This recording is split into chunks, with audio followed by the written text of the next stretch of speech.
Friends, এয়া আমাৰ গাঁৱৰ sexy boy local Michael Jackson কিমান সুন্দৰ মনোভাৱ কৰি পথাৰলৈ গৈ আছে।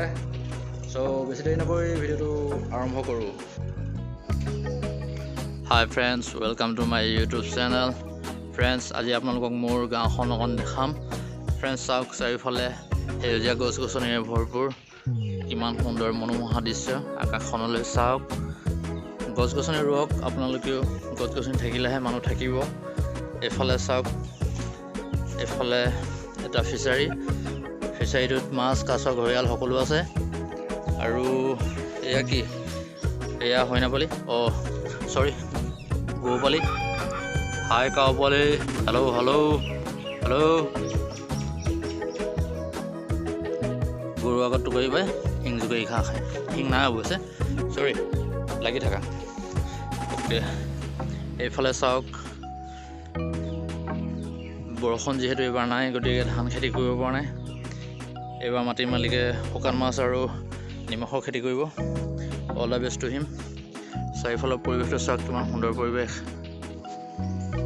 এতিয়া যাওঁ আমাৰ গাঁৱৰ ওচৰৰ মানুহ এঘৰলৈ, তাত আপোনালোকক দেখুৱাবলৈ বস্তু এটা আছে, গতিকে ব'লক গৈ থাকোঁ।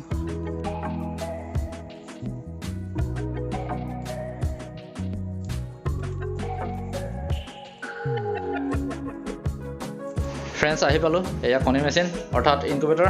ইয়াত আপোনাৰ কৃত্ৰিমভাৱে শীত তাপ নিয়ন্ত্ৰণ কৰি ডিমৰ পৰা পোৱালি উলিওৱা হয়, আৰু ইয়াৰ পৰা আপুনি আৰ্থিকভাৱে সবল হ'ব পাৰিব। এয়া সাজি উলিয়াইছে ভূপেন হাজৰিকা। এয়া ডক্টৰ ভূপেন হাজৰিকা নহয়, অকল ভূপেন হাজৰিকা। আপোনাক যদি এনেকুৱা মেচিনৰ প্ৰয়োজন তেনেহ'লে কমেণ্ট কৰিব, এখেতে হোম ডেলিভাৰী দিয়াৰ ব্যৱস্থা কৰিব। আৰু এখেতে ভৱিষ্যতেও যাতে এনেকুৱা মেচিন সাজি উলিয়ায় আৰু এনেকৈ উমনি লৈ থাকক, তাৰে কামনা কৰিলোঁ। আৰু আজিলৈ ভিডিঅ'টো ইমানতে সামৰিলোঁ। যদি ভাল লাগিলে লাইক, শ্বেয়াৰ আৰু কমেণ্ট কৰিব। ধন্যবাদ।